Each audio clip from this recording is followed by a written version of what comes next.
देश और प्रदेश में कोविड महामारी की तीसरी लहर से लड़ने की तैयारी है, लेकिन पहली और दूसरी लहर के बीच जो कमियां देखने को मिली, क्या कांग्रेस इन्हीं के सहारे अपने आप को मजबूत करने जा रही है? जी हाँ, कांग्रेस के इस फॉर्म की इबारत से यही लगता है, जिसमें पूछा गया है कि क्या आपके परिवार में कोई कोविड पीड़ित रहा है, किसी की मृत्यु तो नहीं हुई, कितनी आर्थिक मदद मिली और कमाने वाले कितने, आपको किस सहायता की आवश्यकता है, यानी पूरा सर्वे। तो क्या इस बहाने कांग्रेस 2023-24 की तरफ बढ़ चली है? हमने स्व घोषणा पत्र इसलिए जारी किया है और कर रहे हैं क्योंकि मध्य प्रदेश की भारतीय जनता पार्टी की सरकार और केंद्र की नरेंद्र मोदी की सरकार ये मृत्यु के आंकड़ों से मुंह मोड़ रहे हैं। इनकी गलतियों की वजह से लाखों लोग, मैं समझता हूँ 30-35 लाख लोग भारत में मरे।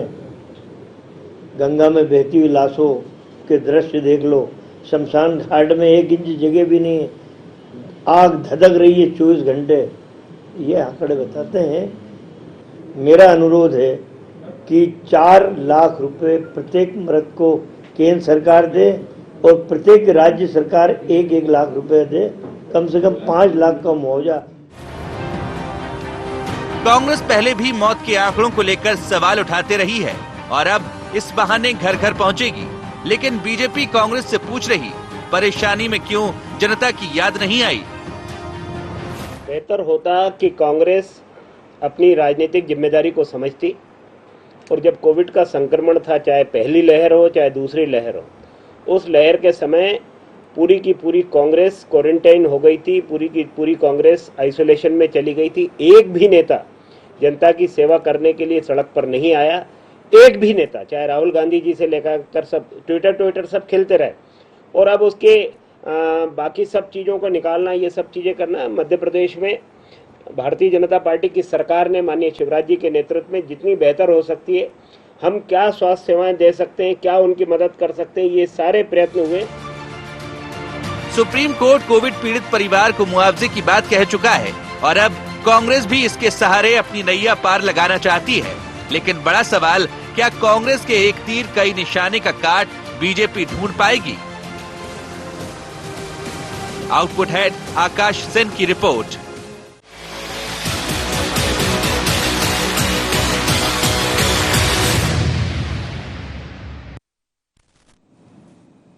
नमस्कार, आईएनडी एजेंडा कांग्रेस का कोविड प्लान में आपका स्वागत है। मैं हूं आपके साथ नवीन पुरोहित। चर्चा को विस्तार देंगे, उसके पहले आईएनडी एजेंडा के मुख्य बिंदुओं की तरफ एक निगाह डालते हैं।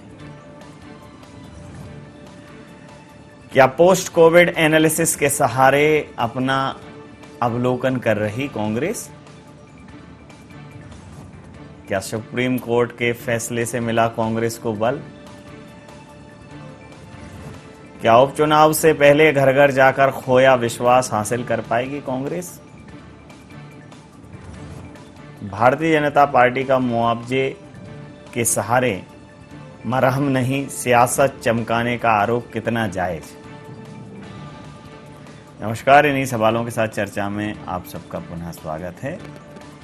मध्य प्रदेश में कांग्रेस कोरोना से हुई मौतों पर पहले भी मुखर रही है, लेकिन तब जब आंकड़े प्रस्तुत किए थे तो कांग्रेस के पास प्रमाणित आंकड़े नहीं थे। फिर उसके बाद मौत पर मुआवजे की बात आई तो सुप्रीम कोर्ट ने केंद्र सरकार को ये कहा है कि जो लोग कोरोना से पीड़ित रहे और काल कलवित हुए, उनको मुआवजा मिलना चाहिए। हालांकि मध्य प्रदेश सरकार पहले ही घोषणा कर चुकी है कि जो भी कोरोना की वजह से दुर्भाग्यवश काल कलवित होगा, उसको मध्य प्रदेश सरकार मुआवजा देगी। लेकिन चूंकि कांग्रेस मुआवजा वास्तविक लोगों तक पहुंच सके और जो पीड़ित हैं परिवार, उनको राहत मिल सके, उसके लिए कांग्रेस बूथ स्तर तक, तहसील गांव-गांव जाकर कांग्रेस अवलोकन करेगी और पीड़ितों का पता चलाएगी और मुआवजा दिलाने की कवायद करेगी। मौत के आंकड़े जुटाएगी। जिंदगी और मौत के बीच में कांग्रेस कोरोना से हुई मौतों पर फोकस कर रही है और सरकार कह रही है कि वो तीसरी लहर से लड़ने के लिए कृत संकल्पित है, जिंदगी बचाने की जद्दोजहद में लगी हुई है और जिनकी मौतें हुई हैं दुर्भाग्यपूर्ण हैं और सरकार उन परिवारों के साथ खड़ी है। तमाम योजनाएं मध्य प्रदेश सरकार ने कोविड पीड़ितों के लिए लाई हैं, लेकिन उनका कितना धरातल पर अमल हो रहा है, कितनी धरातल पर वो फलीभूत हैं, इसको लेकर कांग्रेस लगातार सवाल उठा रही है। तो इसी मुद्दे पर करेंगे चर्चा। ब्रज गोपाल लोया जी भारतीय जनता पार्टी के वरिष्ठ प्रवक्ता हमारे साथ हैं, आनंद जाट जी कांग्रेस के नेता हमारे साथ हैं, आदरणीय प्रकाश हिंदुस्तानी साहब वरिष्ठ पत्रकार हमारे साथ हैं। आप समस्त महानुभावों का बहुत बहुत स्वागत है। सीधा सवाल आनंद जी, ये जो पोस्ट कोविड पोस्टमार्टम आप पूरे सरकार के सिस्टम का करना चाहते हैं, उसके पीछे क्या मंशा है? आप मंशा केवल मतलब मंशा तब इस्तेमाल होता है जब हमारी नीयत गलत हो। हम तो उस सरकार की बदनीयती को उजागर करना चाहते हैं, साथ ही जनता के बीच खड़े होकर जनता के मन की पीड़ा को सुनना चाहते हैं, उनको समझना चाहते हैं, क्योंकि ये वही सरकार है जिसमें ऑक्सीजन की कमी से अस्पतालों में भर्ती लोगों की मौत हुई है और सरकार हाई कोर्ट में एफिडेविट देकर कहती है कि ऑक्सीजन से मध्य प्रदेश में एक भी मौत नहीं हुई है। मेरे अपनों को खोने का दर्द मैं जानता हूं, आप सब जानते हैं, लेकिन सरकार शायद इस दर्द को नहीं समझती है। कांग्रेस पार्टी घर घर जाकर, गांव-गांव जाकर, ब्लॉक स्तर पर, तहसील स्तर पर, जिला स्तर पर अगर जा रही है और मौत के आंकड़े ही नहीं, कोविड से क्या क्या परेशानियां आई है, अर्थव्यवस्था का बुरा हाल हुआ है, उन सारी चीजों को समझने का एक प्रयास है। ये जनस्पर्शी सर्वस्पर्शी एक माध्यम है जिसके माध्यम से हम जनता के बीच जनता के सवालों को लेकर जा रहे हैं। जी ब्रज गोपाल जी, सरकार की नीयत को बदनीयती करार दिया है आनंद जी ने और उन्होंने कहा है कि हम जनता के पास जाएंगे और जो जनता की समस्याएं हैं उनका पूरी तरह से निराकरण करवाएंगे, खासकर कोविड को लेकर। कोई भी कोविड से पीड़ित जो परिवार है जिसका कोई सदस्य कालकलवित हुआ है, उसको मुआवजा मिलने में कोई हीला हवाली ना हो, इसके लिए कोई कोर कसर नहीं छोड़ेंगे। तो भारतीय जनता पार्टी कांग्रेस को इतना बड़ा अवसर दे दे, ये संभव है नहीं। तो क्या आप स्वयं या आपका संगठन, जो सेवा ही संगठन कोविड के दौर में जो आपने एक नारा दिया, उसको चरितार्थ करेंगे ताकि कांग्रेस को ये सब करने की, कवायद करने की जरूरत ही ना पड़े? नवीन जी, देखिए मैं एक बात आपसे, कांग्रेस को इसकी जरूरत क्यों पड़ती है कि वो जनता के बीच में जाए, इस तरह का कोई अभियान लाना पड़ता है? भारतीय जनता पार्टी से इन्हें सीखना चाहिए कि सेवा ही संगठन के माध्यम से माननीय प्रदेश अध्यक्ष जी के आह्वान पर भारतीय जनता पार्टी का कार्यकर्ता प्रत्येक घर तक गया है, पीड़ित व्यक्ति के निरंतर संपर्क में रहा है, उसके कहीं भी जब वो परेशान था, जब उसे ऑक्सीजन की जरूरत थी, दवाओं की थी, बेड की थी, तब भारतीय जनता पार्टी का कार्यकर्ता उसके साथ था। कांग्रेस को ये जरूरत इसलिए पड़ती है कि जब आपदा आई थी तब तो आप क्वारंटीन हो गए थे, अब आपको जाने की बात कहना पड़ रही है। दूसरी, मैं एक बात अभी कह देता हूं आपसे, कांग्रेस के पास नीचे बूथ लेवल तक ना तो कोई कार्यकर्ता है, ना कोई संगठन है, ये कभी जा नहीं सकते, ये घर बैठकर लिखेंगे। जहां तक हमारा प्रश्न है, तो भारतीय जनता पार्टी का कार्यकर्ता निरंतर जनता के बीच रहता है, उसके संवाद करता है, उसके सुख दुख में शामिल होता है। तो अगर कहीं भी भारतीय जनता पार्टी के कार्यकर्ता से आप कहेंगे तो वो मौखिक लिस्ट बता देगा कि कौन की कोविड से डेथ हुई, किसकी नॉन कोविड डेथ हुई। और ये जिस तरह का प्रोपोगंडा करना चाह रही है पहाड़े हैं क्या? नहीं हो, पहाड़े हैं कि रटली हैं कि कितनी हुई, 2 दूनी 4 तो 3? नहीं, रटे नहीं है। वो जिस दिन बीमार था तो उसे मालूम था कि कोई भारतीय जनता पार्टी का कार्यकर्ता ही उसकी मदद करेगा। ये सुविधा भोगी लोग नहीं कर सकते, लोया जी ये राजे रजवाड़ों के लोग नहीं। नवीन जी, नहीं है, ये अतिशयोक्ति नहीं है। मैं फिर से कह रहा हूँ कि जो हमारे बूथ का कार्यकर्ता है, आप उसको जब मालूम करेंगे तो वो अपने बूथ में हर जगह मौजूद रहा है, क्योंकि हमारे यहाँ तो 4-4, 5-5 घरों पर एक पन्ना प्रभारी भी है और वो पन्ना प्रभारी दिन भर एक्टिव मोड में रहता है। कांग्रेस की तरह नहीं है कि हमारे पास केवल प्रदेश कार्यालय में एक सूची होती है, सूची नहीं है हमारे पास, जिम्मेवारियां, और जिम्मेवारी से काम करती है पार्टी। और जब कोविड था तो उस पैंडेमिक के टाइम भी भारतीय जनता पार्टी का हर स्तर का नेता अपने अपने स्तर से काम कर रहा था, वो काम उसने कभी बंद नहीं किया। सेवाई संगठन हमारा नारा था, तो हमने केवल नारा नहीं दिया, आपने पूरे मध्य प्रदेश में, आपके रिपोर्टर है, आप कहीं भी देखेंगे तो मध्य प्रदेश में भारतीय जनता पार्टी का कार्यकर्ता कहीं ऑक्सीजन ढो रहा था, कहीं दवाइयों की व्यवस्था कर रहा था, कहीं बेड का प्रबंध कर रहा था। जी, आप दोनों लोगों की बात पर प्रतिक्रिया ले लेता हूं।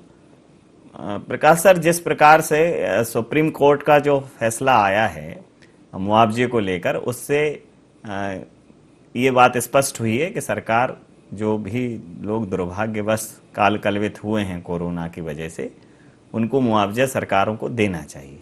तो ये राज्य सरकारों को भी स्पष्ट हो गया, केंद्र को भी स्पष्ट हो गया कि मुआवजा मिलना चाहिए। यहाँ सवाल कांग्रेस उठा रही है, सवाल कांग्रेस ये भी कह रही है कि हम बिल्कुल जड़ तक जाएंगे और किसी भी पीड़ित परिवार को अगर इस प्रकार का कोई भी दुर्घटना उस परिवार में हुई है तो हम उसको पूरी मदद दिलाएंगे। लेकिन मुझे लगता है कि अभी कांग्रेस को एक नज़ीर भी प्रस्तुत कर देनी चाहिए कि कांग्रेस शासित जो राज्य हैं उसमें जो कोरोना से जिन लोगों की असमय मृत्यु हुई है, दुखद मृत्यु हुई है, तो सुप्रीम कोर्ट का ऑर्डर भी है, आपकी खुद की इच्छा शक्ति भी है, तो एक सवाल और एक नजीर, अगर इस प्रकार की राजनीति हो अगर देश में, तो फिर एक अद्भुत दृश्य पैदा हो। लेकिन अभी सिर्फ क्या है, सवाल ही सवाल है सर। नजीर जहां आती है, उदाहरण आता है, वहां पर उपदेश कुशल बहुतेरे ही चरितार्थ होता है। आपकी प्रतिक्रिया चाहूंगा। नवीन जी, कांग्रेस के कार्यकर्ताओं को चाहिए कि सबसे पहले वे स्वर्गीय कुशाभाऊ ठाकरे के रिश्तेदारों के पास जाएं, जिनके 2 भतीजों की मृत्यु कोरोना से हुई। उनके परिवार के कई लोग भर्ती थे और उनमें से कितने लोगों को इलाज मिला, कितनों को नहीं मिला, और वो बताएं कि देखिए सेवा ही संगठन वालों के परिवार में जो पितृ पुरुष कहे जाते हैं भाजपा के संगठन के, उनके परिवारजनों का क्या हाल है। जो काम कांग्रेस शुरू कर रही है वो वैसा ही काम तो बीजेपी को करना चाहिए। लेकिन दुर्भाग्य की बात यह है नवीन जी कि जो भी कोरोना के कारण काल कलवित हुए हैं उन्हें मृत्यु प्रमाण पत्र ही नहीं दिया जा रहा है, या मृत्यु प्रमाण पत्र दिया जा रहा है तो उसमें कोविड-19 का जिक्र नहीं है। तो ये बड़ी दुर्भाग्यपूर्ण बात है कि जब जिक्र ही नहीं है तो कोविड का जो मरने वाले हैं कोरोना के कारण, जिनका देहावसान हुआ है, उन्हें मुआवजा कैसे मिलेगा। तो ये पूरी तरह की पूरी साजिश है। घोषणा कर दो कि हम मदद करेंगे और डेथ सर्टिफिकेट पे कारण मत बताओ, तो ये बड़ी दुर्भाग्यपूर्ण स्थिति है। सेवा ही संगठन है, सेवा ही नारा, ये तो बहुत अच्छा नारा है, लेकिन नारे के आगे भी ये कुछ होता तो बहुत बेहतर होता। नवीन जी। आनंद जी, जो कोविड की महामारी तो छत्तीसगढ़ में भी रही है, महाराष्ट्र में भी रही है, पंजाब में भी रही है, तो सवाल उठाइए, लेकिन जवाब अगर अपनी करनी से देंगे तो थोड़ा ज्यादा अद्भुत रहेगा। बहुत अच्छा आपने सवाल पूछा है, और मैं आपकी बात का जवाब दूं उसके पहले 2-3 सवाल छोड़ता हूं आपके बीच। पहली बात तो यह है कि सेवा और संगठन का नारा देने वाले वास्तव में ढोंग कर रहे थे। दुनिया जानती है, देश का अवाम जानता है, जनता जानती है कि रेमडेसिविर की कालाबाजारी कर रहे थे वो भारतीय जनता पार्टी के कार्यकर्ता थे। रेमडेसिविर इंजेक्शन की कालाबाजारी की, और हर तरह की जो जरूरी चीजें थी, अस्पतालों में बिस्तरों की तक कीमत लगाई गई है। और हमारे राष्ट्रीय नेता आदरणीय राहुल जी कह चुके हैं कि कोरोना की वजह से मौतें नहीं हुई हैं, सरकारी कुप्रबंधन और अव्यवस्था के कारण हमने अपने परिवारजनों को खोया है। और जैसा कि प्रकाश सर ने अभी कहा है, मैं अपने कजिन ब्रदर का सर्टिफिकेट आपको दिखा सकता हूं जिसमें यह लिखा है कि वायरल निमोनिया की वजह से डेथ हुई है। आज मैं मारा फिर रहा हूं, अस्पताल के चक्कर लगा रहा हूं कि इसमें कोविड लिख दीजिए। और शिवराज सिंह चौहान जी के बुदनी विधानसभा के निवासी हैं वो, और उनको 26 अप्रैल को ऑक्सीजन नसरुल्लागंज में नहीं मिला, उनको 26 अप्रैल को हरदा में ऑक्सीजन नहीं मिला, उनकी डेथ हो गई इस भोपाल के अस्पताल के अंदर, और ना टेस्ट करवाए। आज हमारे पास इस तरह का कोई सबूत नहीं है कि हम सबूत के साथ जा सके कि यह डेथ कोविड की वजह से हुई है। ये नाकामी किसकी है? और जो आज कह रहे हैं कि मुफ्त वैक्सीन देंगे, मुफ्त वैक्सीन किस तरह की है? 500 रुपए का अगर कोई पेट्रोल डलवाता है तो 280 रुपए उससे टैक्स वसूला जा रहा है और उससे वो वैक्सीन का ऑलरेडी पैसा दे चुका होता है। किस तरह की बातें आप फैला रहे हैं? अगर मुफ्त वैक्सीन का श्रेय किसी को दे रहे हो तो गंगा में तैरते और रात और दिन धधकती चिताओं की जिम्मेदारी भी उस व्यक्ति को दीजिए जिसने इस देश को शमशान में तब्दील कर दिया है। और आज उसके बावजूद अगर कोई अपनी जनता के बीच खड़े होकर अपने देश के, हम भारत के लोगों के बीच अगर कोई जाना चाहता है तो उसमें राजनीति दिखाई देती है। प्रकाश सर ने बहुत अच्छी बात कही है कि स्वर्गीय कुशाभाऊ ठाकरे की आत्मा स्वर्ग में रो रही होगी कि उनके भतीजों को सही इलाज नहीं मिला। इस पर जवाब देना चाहिए। क्या इसमें राजनीति हर चीज में ढूंढनी चाहिए? बिल्कुल नहीं ढूंढनी चाहिए। क्यों? कि कोरोना के कारण मध्य प्रदेश के ग्रामीणों की शहरी अर्थव्यवस्था का बुरा हाल हुआ है और एक योजना लाए हैं कि अगर माता और पिता दोनों खत्म हो गए हों तो बच्चों को हम पेंशन देंगे। इस योजना में मुझे बताइए कि ग्रामीण परिवारों में कृषि अर्थव्यवस्था का आधार है और पिता ही अर्थव्यवस्था को संचालित करता है। अधिकांश माताएं गृहिणी हैं, तो वो गृहिणी माता जो है अर्थव्यवस्था को संभाल पाएगी? सिर्फ अकेले पिता की मृत्यु पर इस तरह की योजना का लाभ बच्चों को नहीं दिया जाना चाहिए। लेकिन संवेदनहीन सरकार अपनी पीठ थोकने में व्यस्त हो चुकी है। आप छत्तीसगढ़ में दे दीजिए ना। बिल्कुल, हम कर ही रहे हैं इस तरह की। आप देखिए मैं बताता हूं जो कह रहे हैं कि कांग्रेस के कार्यकर्ता कहीं दिख नहीं रहे थे। भारतीय जनता पार्टी के पूर्व और वर्तमान सांसद हमारे राष्ट्रीय अध्यक्ष श्रीनिवास जी से ट्विटर पर मदद मांग रहे थे। कई सारे राष्ट्रीय और राज्य स्तरीय पत्रकार श्रीनिवास जी से मदद की गुहार मांग रहे थे और हर संभव मदद उन्होंने, जबकि हम न राज्यों में बहुत ज्यादा सत्ता में हैं ना केंद्र में सत्ता में हैं, लेकिन अस्पताल में ऑक्सीजन की जरूरत हो, बेड का अरेंजमेंट करवाना हो या रेमडेसिविर जैसे दुर्लभ दवाइयों की जो पूर्ति करना हो, उन सब के लिए श्रीनिवास जी ने पूरे प्रदेश में, देश में एक मॉडल बनाया जिसके माध्यम से मध्य प्रदेश में भी विक्रांत भूरिया जी ने बहुतेरे लोगों की मदद की। अब जो प्रश्न आपका है कि मध्य प्रदेश, छत्तीसगढ़ और राजस्थान, छत्तीसगढ़, पंजाब और महाराष्ट्र की आप नवीन जी बात कर रहे हैं, मैं केवल और केवल ये बात कहना चाहता हूं कि यहां पर कोरोना प्रबंधन के लिए, कोरोना जो महामारी है उसके प्रबंधन के लिए बॉम्बे हाई कोर्ट ने महाराष्ट्र सरकार को शाबाशी दी है। नहीं, मैं हाई कोर्ट की बात नहीं कर रहा हूं, मैं ये कह रहा हूं कि जो बातें आप इनसे एक्सपेक्ट कर रहे हैं वहां आपकी सरकार है, आप करिए और फिर इन पे सवाल ताकि आपकी बातें जायज हैं। निश्चित तौर पर करेंगे। और चूंकि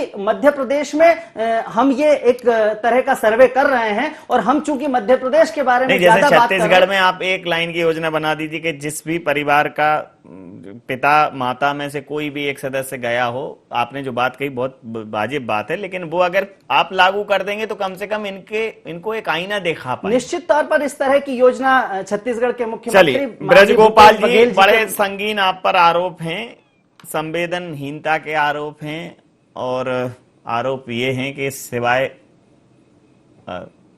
राजनीति के, अगर राजनीति तो अच्छी चीज है, हम राजनीति को बुरा मानने लगे, कुत्सित राजनीति के कुछ हुआ नहीं है इस पूरे कोविड के दौरान। देखिए नवीन जी, ये ठीक है, आप आरोप लगाना बहुत आसान है, उनकी कुछ निजी पीड़ा भी है, उन्होंने अपने जिन निजी परिजनों को खोया है, निश्चित वो बहुत दुख की बात है। परंतु महत्वपूर्ण यह है कि याद करिए, आपके देश में सबसे पहले मध्य प्रदेश ही वो राज्य था जिसमें मुख्यमंत्री जी ने ये घोषणा की कि जो बच्चे अनाथ हो गए हैं उन्हें हम आर्थिक सहायता भी देंगे और जब तक वो 21 वर्ष के नहीं होंगे तब तक उनका खर्च भी उठाएंगे। मध्य प्रदेश ने ही ये तय किया, तब इसको और आगे बढ़ाने का काम हुआ। दूसरे राज्यों ने, जो मध्य प्रदेश में राशि 5 लाख रखी गई, वो राजस्थान में 2 लाख रखी गई। तो पहले जस्टिफिकेशन दें कि आप करते कुछ नहीं है, केवल जहां हम सरकार में हैं वहां आप जनता में अपेक्षा पैदा करते हैं।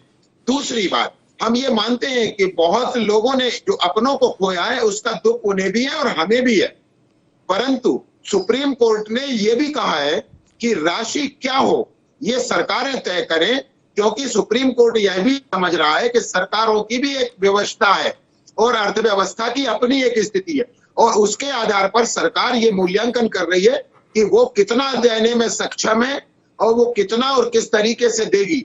और ये सरकार ने अभी तक नहीं कहा है कि हम नहीं देंगे, दूसरी बात, ये मौतों का गलत आंकड़ा प्रचारित करना ये और गलत है। और महाराष्ट्र सरकार को महिमा मंडित कर रहे थे आप अभी, आज की बात बता रहा हूं आपको, 9,800 मामले आज है महाराष्ट्र में, आज के पॉजिटिव, जो सरकार आज तक नियंत्रण ही नहीं कर सकी कोविड की सेकंड लेयर को।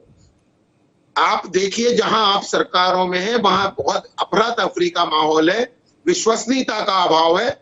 मैं निवेदन ये करना चाहता हूं कि जो जनता को आवश्यक है वो सरकारें देंगी, चाहे मध्य प्रदेश की सरकार हो और चाहे दिल्ली में भारतीय जनता पार्टी की नरेंद्र मोदी जी की सरकार हो। और जनता भी ये जानती है कि यही वो राजनीतिक दल है कि जो कहेंगे वो करेंगे।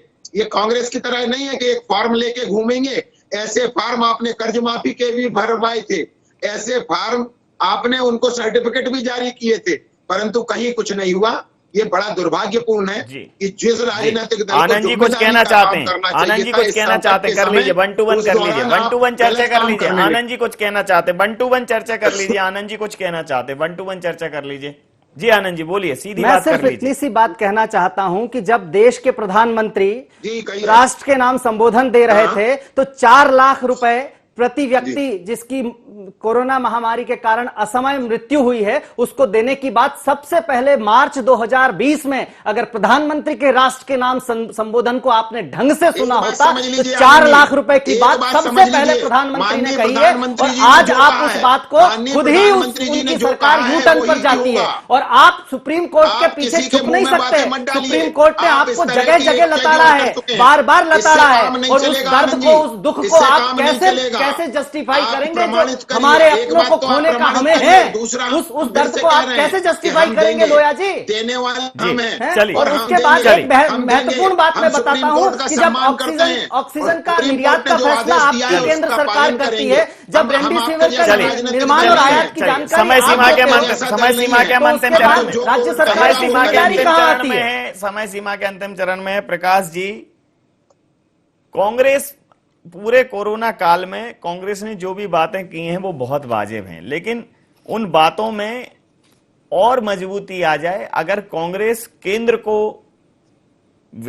के सहयोग को या केंद्र से जो भी अपेक्षित उनकी जरूरतें हैं उनको दरकिनार करके मजबूती के साथ जनहित में वो कदम उठा दे, वो कदम उठा भर दे, वो कि चाहे वो पेट्रोल डीजल की महंगाई को लेकर हो, चाहे वो कोरोना से जो असमय मौतें हुई हैं उनके मुआवजे को लेकर हो, उन पीड़ित परिवार को आर्थिक सहायता देने को लेकर हो, और भी जो जितने भी पैरामीटर्स हैं उन पैरामीटर्स पे कांग्रेस को ये बताना आज बहुत लाजमी है, क्योंकि देश में कार्य शून्यता का एक अभाव दिख रहा है। हर व्यक्ति गाल बजा रहा है, देश को समझ नहीं आ रहा है कि एक बेहतर मॉडल कहां जाए। जरूरत है देश को, शुरुआत में आम आदमी पार्टी से ऐसी उम्मीद उसको दिखी तो आम आदमी पार्टी की तरफ दौड़ गया, लेकिन जैसे ही कोई पार्टी बनता है आम आदमी उससे गायब हो जाता है, भले ही नाम आम आदमी हो।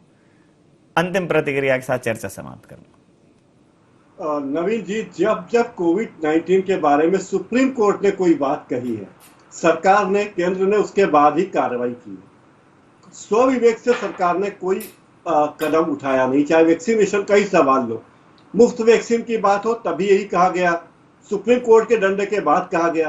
आपको याद दिलाऊं कि अगर इसी तरह की बात यूपीए की सरकार में होती और कोई व्यक्ति ये कहता कि हमने मुफ्त वैक्सीन दी है, तो हमारे यही नेता कहते कि अपनी नानी के यहां से इटली से लाए थे क्या पैसा। इस तरह की बातें होती, लेकिन अब चूंकि विपक्ष ये बातें नहीं करता। दूसरी बात है कि सत्ता किसकी है, केंद्र में किसकी सरकार है। आप कह रहे हो कि कांग्रेस, आप सत्तारूढ़ दल कह रहा है कांग्रेस राजनीति कर रही, तो आप केंद्र में सरकार में हो, आप सभी पार्टियों की मीटिंग बुला लो, कोविड राष्ट्रीय संकट है, सबकी राय ले लो, सबके हिसाब से चलो। जब आप शेयर पूरा लेना चाहते हैं तो बदनामी का ठिकरा भी आपके सिर पे पड़ेगा। नवीन जी, समय सीमा के चलते ये चर्चा में यहाँ समाप्त करूंगा। आप समस्त महानुभावों का बहुत बहुत धन्यवाद, बहुत बहुत आभार। तो सरकार कह रही है कि वो हर पैरामीटर पर खरी उतरी है और कोविड के लिए भारतीय जनता पार्टी की चाहे केंद्र की सरकार हो चाहे राज्यों की सरकार हो, उन्होंने कोविड के प्रबंधन में कोई कोर कसर नहीं छोड़ी है। वहीं कांग्रेस कह रही है कि जो भी राज्य सरकार या केंद्र सरकारों ने किया है माननीय उच्चतम न्यायालय के हस्तक्षेप के बाद किया है, चाहे फ्री वैक्सीनेशन की बात हो, चाहे मुआवजे की बात हो, स्वस्फूर्त कुछ नहीं किया है। क्योंकि दायित्व सरकार होने के नाते आपका है, प्राथमिकता आपकी है। आप विपक्ष से अगर ये उम्मीद करते हैं कि विपक्ष करे, लेकिन कई जगहों पर जो विपक्ष है वो सत्ता पक्ष भी है, तो जरूरत उसकी भी है कि वो एक कदम आगे जाकर एक उत्कृष्ट उदाहरण प्रस्तुत करे। कांग्रेस ने जो बीड़ा उठाया है कि वो कोरोना के पीड़ित परिवारों के साथ कदम मिलाकर खड़ी होगी, निश्चित रूप से भारतीय जनता पार्टी के समक्ष एक बड़ा प्रश्न चिन्ह है। अब देखना लाजमी है कि भारतीय जनता पार्टी और कांग्रेस इस द्वंद्व में कहां अपने आप को स्थापित कर पाते हैं। IND एजेंडा में इतनी आप बने रहिए IND 24 के साथ और देखते रहिए IND 24। नमस्कार।